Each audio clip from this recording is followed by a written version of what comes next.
President Buhari blames Borno leaders for unending Boko Haram attacks as Khan insists service chiefs must go.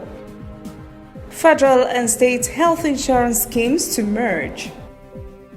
In international news, China's Hubei province reports new coronavirus death.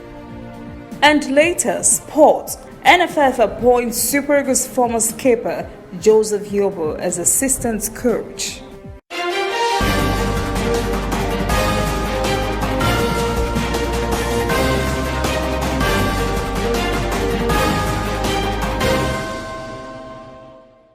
This is ANN News.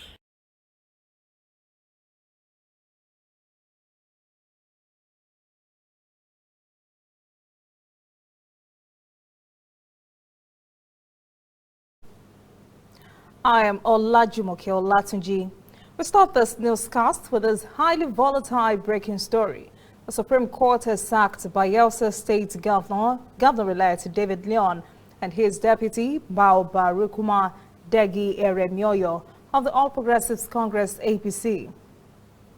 Barely 24 before the swearing-in ceremony, a five-man panel of justices led by Justice Mary Odili has ruled in a unanimous decision that Deputy Governor-elect Degi-Eremieoyo presented a forged certificate to the Independent National Electoral Commission, INEC.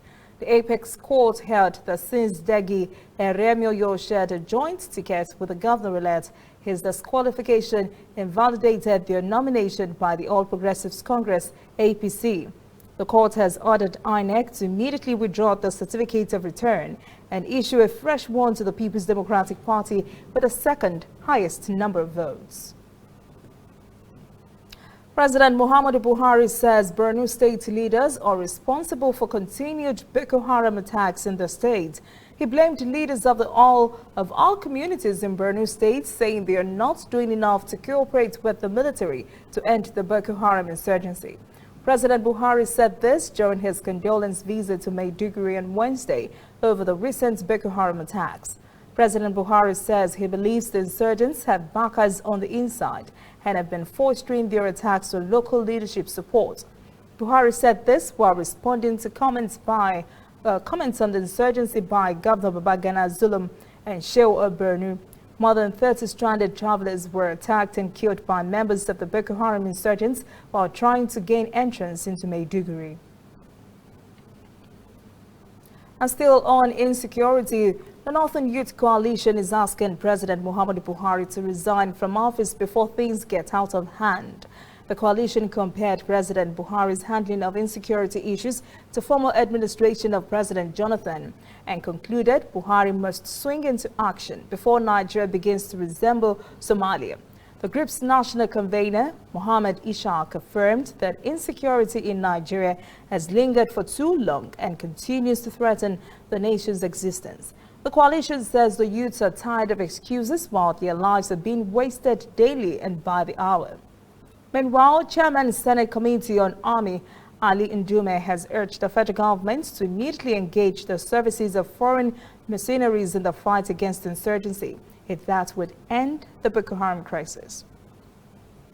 The Senate Committee on Review of the 1999 Constitution has agreed to consider recommendations of the 2014 Constitutional Conference after suggestions by a 56-member committee. Committee Chairman Senator Ovie Omwagege says the Senate will meet with Reps members and Houses of Assembly to ensure synergy on current issues that required legislative action by way of constitutional reforms. Omwagege says some of the important issues are governorship pre-election matters tribunals and presidential pre-election matters tribunals, including time limits for the disposal of all pre-election matters before conducting general elections. Other issues are devolution of power, full local government fiscal autonomy, and full judicial autonomy in the administration of justice. It said the committee would also look at issues of youth inclusiveness in governance, gender parity, and/or affirmative action. The leadership of the Christian Association of Nigeria, CAN, has again asked President Buhari to sack all service chiefs because of what it describes as incompetence. CAN was reacting to last Sunday's reported Boko Haram killings of more than 30 persons near Maiduguri. Media and Communications Special Assistant to the President of the Christian Association of Nigeria, Adebayo Oladeji, said in a statement, quote, "It is sad that the federal government has turned deaf ears to the desperate calls for the sack of the security architecture by Nigerians. Can't maintain security arrangements in the country has been compromised. It says unless the whole system is overhauled, Nigerians will remain helpless and the federal government may never be able to contain the current runaway security situation." Head of the National Health Insurance Scheme, Professor Mohammed Sambo, says the national enrollees and state-supported health insurance schemes would merge to ensure a central coordinating system. Sambo says the idea would make health players contribute quality decisions towards achieving universal health coverage. The NHIS boss revealed this at a strategic retreat in Abuja of his organization and other key stakeholders. Sambo says NHIS is currently operating on a 2004 law that has been amended to reflect NHIS as a commission that would establish a mandate based on compulsory health insurance for all. Sambo also says a public hearing is scheduled for next week on the bill, which is already at the second reading. Under All Progressives Congress Unity Forum has rejected Osun State former Governor Bisi Akonde as chairman of the All Progressives Congress National Reconciliation Committee. The forum, including factional members and leaders, rejected Akonde's leadership of the committee on the grounds of conflict of interest. They accused him of having close ties with Ondo State Governor Rotimi Akeredolu. Forum leader Alhaji Ali Olanusi says the composition of the committee was also unacceptable because members cannot be judges in their own case.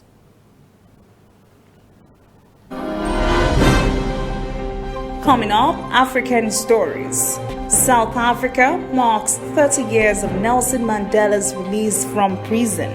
And later, international news. Scary figures as China reports new coronavirus deaths. Welcome back. This is ANN News. Now to events making news across Africa. The World Health Organization, WHO, has extended global health emergency by 3 months in the Democratic Republic of the Congo.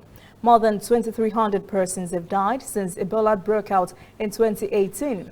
The outbreak was declared a global health emergency in July last year after a patient died in the provincial capital Goma, the first case in a major city. WHO Chief Tedros Ghebreyesus says the potential remains for a much larger epidemic as long as there was a single case of the disease in an area as insecure as eastern DR Congo. This epidemic in the DRC is said to be the worst Ebola outbreak on record. Burkina Faso, a nation of 20 million in West Africa and one of the least developed in the world, is facing a staggering humanitarian crisis as hundreds of thousands of its citizens flee violence committed by armed extremists. Despite efforts by the government and international military, the violence continues to escalate, and now schools are struggling to host children displaced by violence. Benina Karibe reports. The violence in northern Burkina Faso has taken a heavy toll on the local population, but especially vulnerable are these little ones. They have had to endure horrifying experiences, one that led them, their parents and caregivers being displaced. And yet, life must go on, which means trying to get an education whichever way possible. Before the arrival of the IDPs, this school had registered 600 students. Now that number has doubled, extremely stretching the school's resources. The teachers have had to come up with creative ways to accommodate the extra numbers. One of those is the use of open spaces such as this one. But that has left these little children exposed to the elements. It's the harmattan season here in West Africa. The gusty winds are blowing in huge volumes of dust. Regardless, learning continues. This is a makeshift class catering for over 100 children. The furniture is not enough. The children are sharing, 6 per bench. I think in total we have 100 learning kits in the whole school. So imagine if we have 200 pupils in one class sharing 33 books. The learning environment is quite difficult for both the pupils and teachers. The challenge is knowing each and every child, understanding them so that I'm able to teach them well. Those that are traumatized, we talk to them, we encourage them and motivate them. And there is concern also about the welfare of these children once they leave the school compound. We don't know if they have eaten at home or not. At midday, they go home. We don't know the conditions in which they are living. All this is affecting their performance. There used to be one school here, but because of the swelling enrollments due to the displacements, another school had to be established. We have an obligation to help them despite the challenges, because if we don't help them, we are creating more problems for the children. Life has not dealt these children a fair chance of getting a proper upbringing, and yet they remain full of life, grabbing at every opportunity to better their future prospects.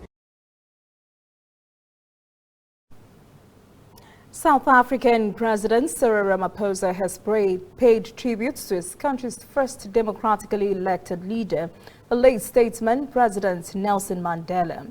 This, as South Africans remembered and reflected on one of their country's defining moments, February 11th, 1990, when Mandela was released from prison after 27 years behind bars. Bayelsa reports from Constitutional Hill. The venue for this exhibition is quite deliberate. It's being held here at the Constitutional Hill. The Constitutional Hill is a living museum telling a journey of South Africa's democracy. It's also home to the country's constitutional court. 30 years ago, Nelson Mandela was released from Victor Verster prison, now known as Drakenstein, after having spent 27 years behind bars. Mandela walked the streets as a free man, and hundreds of fellow ANC comrades alongside him.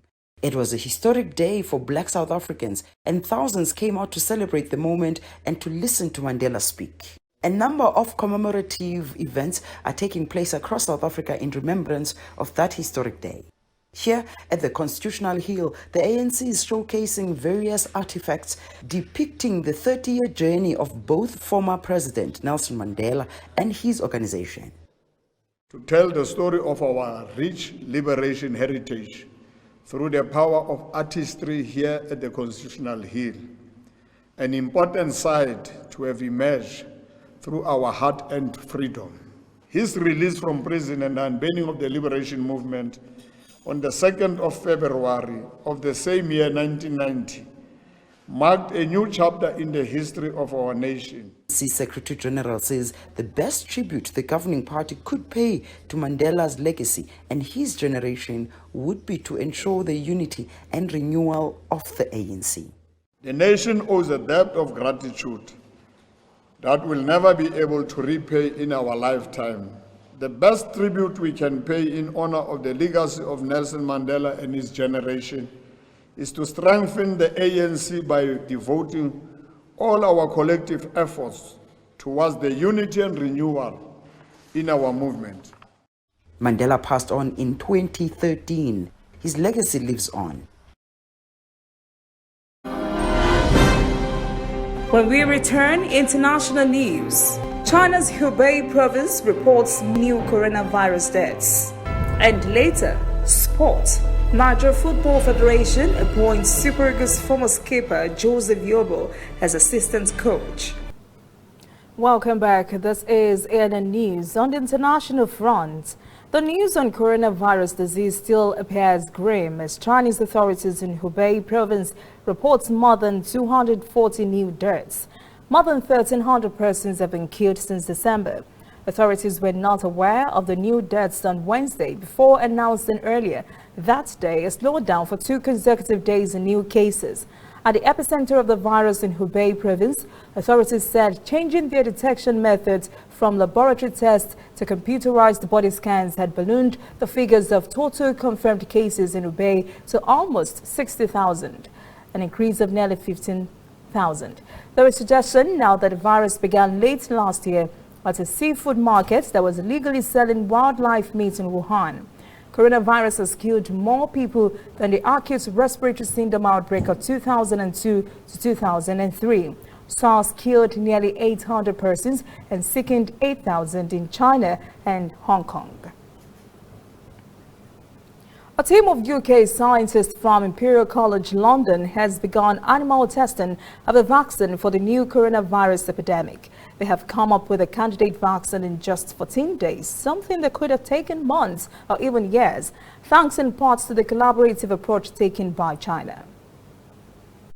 Thousands of miles away from the epicenter of the coronavirus, a research team from Imperial College London are working round the clock to impact the spread of the disease.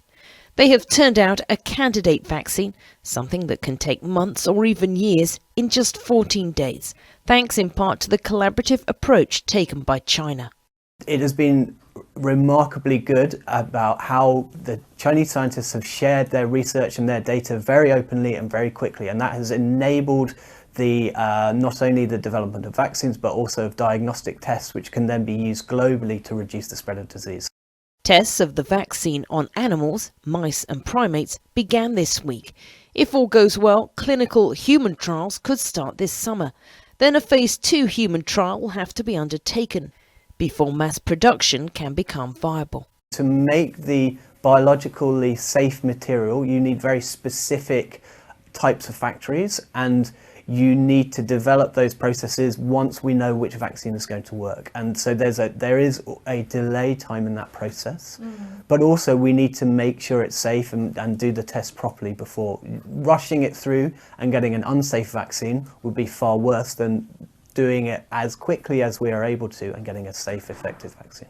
With new cases of the virus occurring in countries around the world, the lead researcher overseeing the vaccine's development says their work is crucial, irrespective of whether the coronavirus is effectively contained or not. We need to make sure that we have a vaccine available as an insurance policy. Now, if we develop that vaccine and it's not needed outside of China, that's not a problem, that's a good thing. We just need to make sure something's in place and available as fast as possible. Imperial College London is not the only team working on a vaccine, as scientists around the world take on the challenge of finding a way to protect people against the disease. And while researchers are working at speed, it's thought the very earliest a vaccine could be available is late this year. Okay, so it happens in many economies. Some countries are experiencing mild inflation, but what can you or what would you do in the midst of a hyperinflated economy? Like in Venezuela, where the hyperinflation rate is 7,000%. For starters, Venezuelans have abandoned their local currency in favor of US dollars. And reporter Mary Degi-Eremieoyo has the details. The routine for Albani Barco on market day, taking stock of what she needs and then counting out the dollars she has saved in a box above the refrigerator.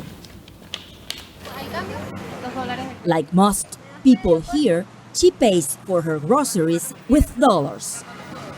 One of my daily routines is knowing the price of the dollar, deciding how much I will change and looking for the price in the black market to buy things every day. Barco works as a resident anesthesiologist in a public hospital where she is paid in bolivars. She converts them into dollars as quickly as she can. When you don't have an income in the currency that's most used in your country, that puts you in a difficult position. You always have to be buying and selling dollars to survive.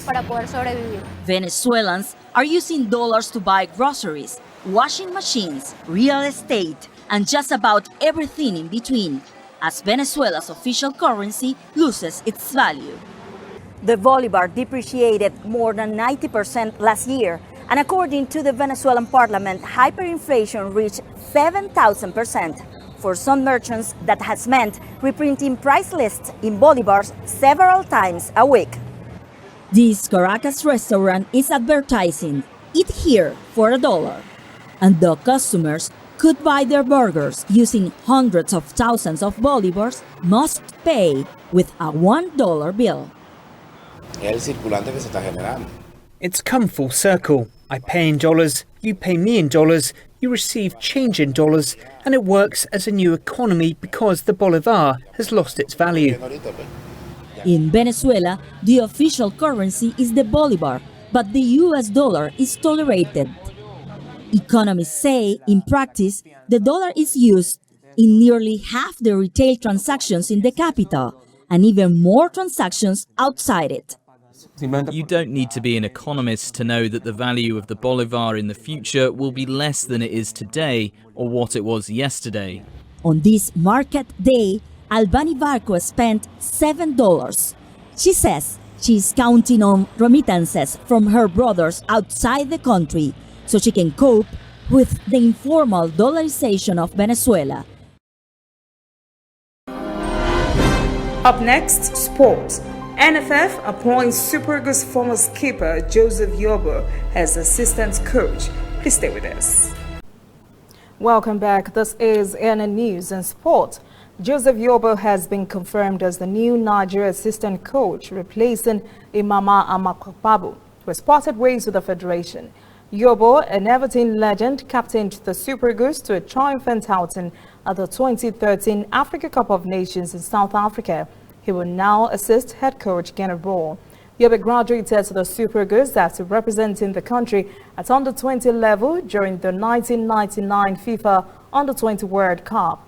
Yobo won the first of his 100 caps for Nigeria against Zambia in Chingala in 2001. He is Nigeria's second most capped player.